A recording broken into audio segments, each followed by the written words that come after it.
क्या आपने कभी सोचा है कि भारत में इतनी सारी लोग इतनी लंबी उम्र और ऊर्जा के साथ कैसे जीते हैं? उनके आध्यात्मिक जीवन शैली और प्रकृति से गहरे संबंध के अलावा एक बात जो तुरंत ध्यान आकर्षित करती है वह यह है कि उनके भोजन हमेशा रंगों, सुगंध और जीवन से भरपूर होते हैं। और एक ऐसा घटक जो लगभग हर रेसिपी में सुनहरे धागे की तरह बार बार आता है वह है हल्दी। यह सुनहरी मसाला न केवल खाने को गर्म और स्वादिष्ट रंग देता है बल्कि इसे दुनिया के सबसे शक्तिशाली प्राकृतिक उपचारों में से एक माना जाता है। आप इसे अपनी चाय में मिला सकते हैं, दलिया पर छिड़क सकते हैं या कैप्सूल के रूप में भी ले सकते हैं, ये सोचकर कि आप अपनी सेहत के लिए कुछ बेहतरीन कर रहे हैं। लेकिन क्या होगा अगर मैं कहूं कि एक आम गलती है जो हजारों लोग करते हैं और वह छोटी सी गलती हल्दी के सभी फायदों को पूरी तरह से नष्ट कर सकती है, यहां तक कि यह नुकसानदायक भी हो सकती है। सबसे चिंताजनक बात यह है कि यह गलती 60 साल से अधिक उम्र के लोगों में बहुत आम है और बहुत कम लोग इसके बारे में जानते हैं। मुझे याद है एक बार तिब्बत की पहाड़ियों में एक बुजुर्ग व्यक्ति से मुलाकात हुई। उसकी आंखों में अपार शांति और मुस्कान में ऐसी गर्माहट थी जिसे शब्दों में बयां करना मुश्किल है। उसमें कुछ अलग था, जैसे वह कोई प्राचीन रहस्य अपने साथ लिए घूम रहा हो। जब मैंने उससे बात की तो उसने बताया कि अपनी युवावस्था में वह चिंता और तनाव में जी रहा था। उसने कई रास्तों से सेहत पाने की कोशिश की, लेकिन सब कुछ बदल गया जब उसने अपने भोजन में एक छोटा सा बदलाव किया। वही छोटा फैसला उसे स्थायी सुख और स्वास्थ्य की ओर ले गया।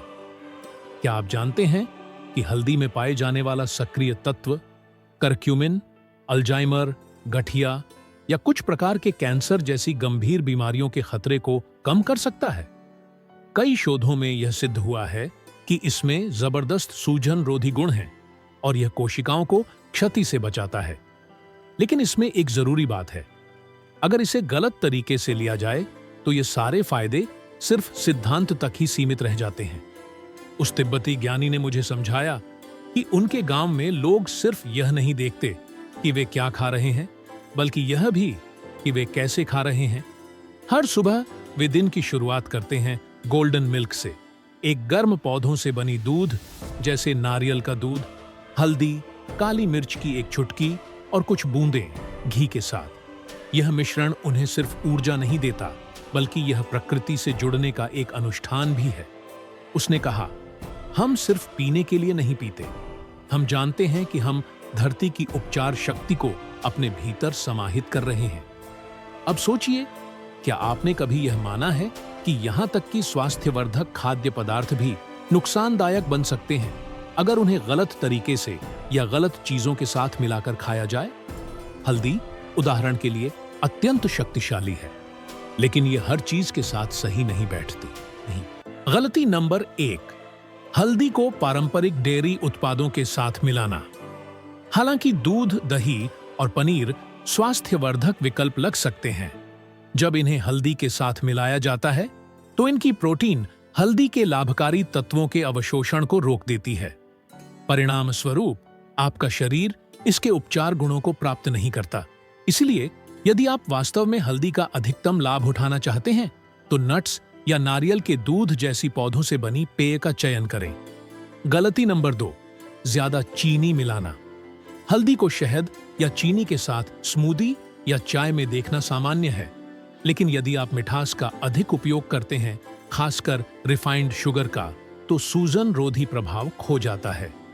ज्यादा चीनी शरीर में सूजन का वातावरण पैदा करती है, जो हल्दी के उपचार गुणों को पूरी तरह से निष्क्रिय कर देती है। जैसा कि आप देख सकते हैं, हल्दी सिर्फ एक फैशन या साधारण मसाला नहीं है, यह प्रकृति का एक उपहार है जो आपकी सेहत को बदल सकता है यदि आप इसका सही तरीके से उपयोग करें।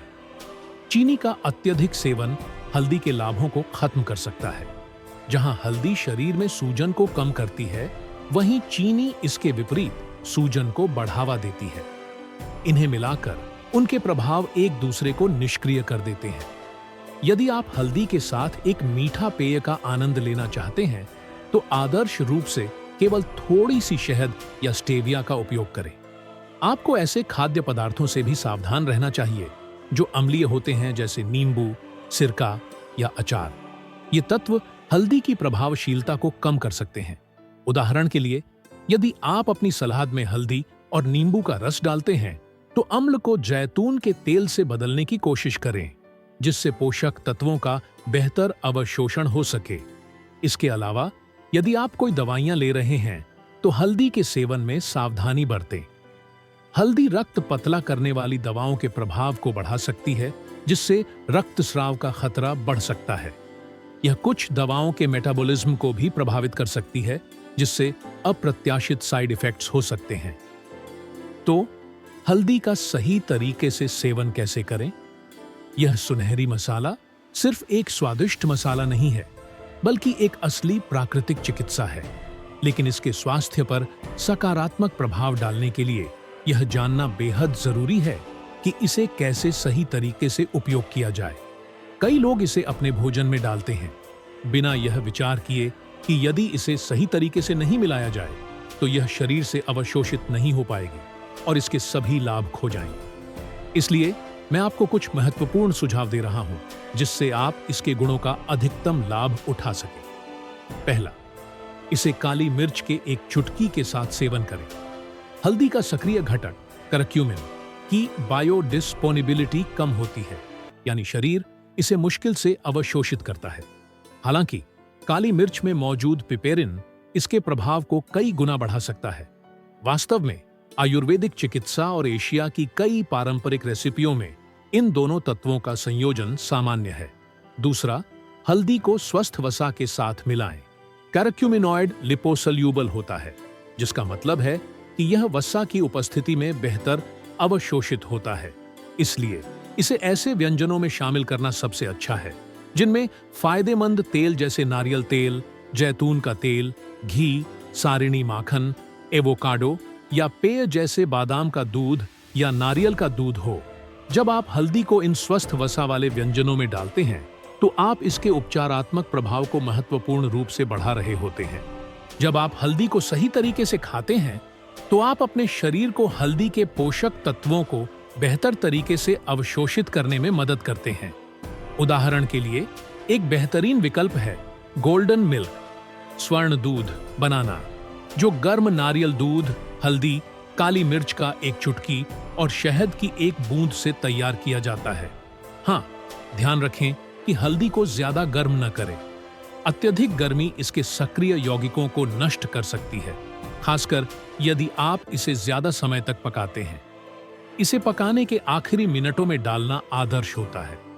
अगर आप सूप या सब्जियां पका रहे हैं तो इसे पकाने के अंतिम मिनटों में डालें। हल्दी चाय जैसे पेय में इसे पानी या गर्म दूध में घोलना पर्याप्त है, बिना मिश्रण को उबालने के। अत्यधिक अम्लता से बचना भी महत्वपूर्ण है। हालांकि नींबू या सेब का सिरका जैसे छोटे मात्रा में अम्लीय पदार्थ हल्दी को नकारात्मक रूप से प्रभावित नहीं करते। एक अत्यधिक अम्लीय वातावरण हल्दी की प्रभावशीलता को कम कर सकता है, इसलिए इसे बड़ी मात्रा में सिरका, खट्टे फल या अम्लीय पेय के साथ मिलाने से बचें। उदाहरण के लिए, अगर आप गोल्डन मिल्क बना रहे हैं तो नींबू को अलग से डालें, बजाय इसके कि इसे हल्दी के साथ सीधे मिलाएं। हल्दी की मात्रा को अधिक न करें। हालांकि हल्दी के कई स्वास्थ्य लाभ होते हैं, जैसे पाचन में सुधार, सूजन कम करना और इम्यून सिस्टम को मजबूत करना। अधिक मात्रा में सेवन करने से पेट में परेशानी या एलर्जी प्रतिक्रियाएं हो सकती है। सुझाई गई मात्रा 1 से 3 ग्राम दैनिक है, जो लगभग आधी चम्मच के बराबर होती है। मुझे एक महिला का मामला याद है जो पुराने जोड़ों के दर्द से परेशान थी। उसने हल्दी के सकारात्मक प्रभावों के बारे में पढ़ा था, लेकिन उसे कोई सुधार नहीं दिखा। सब कुछ तब बदला जब उसने अपनी दिनचर्या को ठीक किया। उसने थोड़ा सा काली मिर्च डालना शुरू किया, सोने से पहले गोल्डन मिल्क पीने लगी और अपने नाश्ते में हल्दी भी शामिल की। यह सब एक छोटे से निर्णय से शुरू हुआ। एक महिला जो वर्षों से जोड़ों के दर्द से जूझ रही थी, ने हल्दी को एक मौका देने का निर्णय लिया। उसने इसके सूजन रोधी गुणों, इम्यून सिस्टम के लिए फायदों और पाचन में सुधार करने की क्षमता के बारे में पढ़ा था। लेकिन जितना भी उसने इसे अपने खाने में डाला, उसे कोई बदलाव नहीं दिखाई दिया। वह निराश महसूस कर रही थी, सोच रही थी कि क्या यह सच में काम करता है या यह सिर्फ एक और प्राकृतिक दुनिया का मिथक था। लेकिन एक दिन परिणाम न देखकर थकी हुई उसने और अधिक गहराई से शोध करने का निर्णय लिया। उसने यह पाया कि राज केवल हल्दी खाने में नहीं था, बल्कि उसे सही तरीके से कैसे खाया जाए इस पर था। इस तरह उसने अपनी दिनचर्या को बदल दिया। उसने हर रात गोल्डन मिल्क बनाने की शुरुआत की, जो नारियल के दूध, एक चुटकी काली मिर्च, एक चम्मच हल्दी और एक चुटकी शहद से बनी एक गर्म पेय थी। सुबह के समय वह एक स्मूदी बनाती, जिसमें प्राकृतिक दही, ताजे फल और हल्दी की छोटी सी मात्रा होती, जिसे जैतून के तेल की कुछ बूंदों के साथ मिलाया जाता। उसने चमत्कारी परिणामों का इंतजार नहीं किया, लेकिन कुछ बदला। दूसरी सप्ताह के अंत तक उसके शरीर में बदलाव महसूस होने लगे। सुबह के समय कम अकड़न, जोड़ों में कम सूजन और सबसे चौंकाने वाली बात, एक नई ऊर्जा जो उसने लंबे समय से नहीं महसूस की थी। 1 महीने बाद उसके दर्द में काफी कमी आ गई थी और वह ज्यादा सक्रिय, मानसिक रूप से स्पष्ट और मूड में बहुत अधिक स्थिर महसूस कर रही थी। यह उदाहरण केवल इस बात का एक उदाहरण है कि जब हम समझते हैं कि प्रकृति द्वारा दी गई उपहारों का सही तरीके से उपयोग कैसे करें, तो क्या हो सकता है। क्योंकि सच्चाई यह है कि हल्दी अकेले यदि इसे सही तरीके से नहीं मिलाया जाए तो इसका प्रभाव सीमित होता है। इस मसाले का सक्रिय तत्व करक्यूमिनॉइड शरीर द्वारा अवशोषित करना बहुत मुश्किल है। बिना अन्य सामग्रियों की मदद, जैसे काली मिर्च में मौजूद पिपेरिन या स्वस्थ वसा, जो अवशोषण के वाहक के रूप में काम करते हैं, शरीर इसके लाभों का केवल एक न्यूनतम हिस्सा ही प्राप्त करता है। जब हम काली मिर्च जोड़ते हैं तो अवशोषण का स्तर 2000% तक बढ़ सकता है, और यदि हम स्वस्थ वसा जैसे नारियल तेल, जैतून का तेल, घी, एवोकाडो या यहां तक कि लिपिड से भरपूर वनस्पति दूध जोड़ते हैं, तो शरीर अंततः हल्दी के सभी उपचारात्मक संभावनाओं को अनलॉक कर सकता है। यह जादू नहीं है, यह आपके स्वास्थ्य की सेवा में प्राकृतिक जैव रसायन है। कई लोग इन विवरणों को नजरअंदाज करते हैं और परिणाम नहीं देखने पर हतोत्साहित हो जाते हैं। लेकिन जब सही ज्ञान लागू किया जाता है तो बदलाव चमत्कारी हो सकते हैं, न केवल शरीर में बल्कि मनोबल, मानसिक स्पष्टता और हर दिन की शुरुआत में महसूस होने वाली जीवन शक्ति में भी। स्वास्थ्य एक लग्जरी नहीं है, यह एक अधिकार है, और कभी-कभी आपको जो कुछ भी चाहिए वह यह है कि आप अपनी रसोई में जो पहले से है उसे नए दृष्टिकोण से देखें। इस अवसर को हाथ से न जाने दें। बदलाव एक छोटे से निर्णय से शुरू होता है। विवरण में दिए गए लिंक पर क्लिक करें और आज ही अपनी भलाई की ओर पहला कदम बढ़ाएं।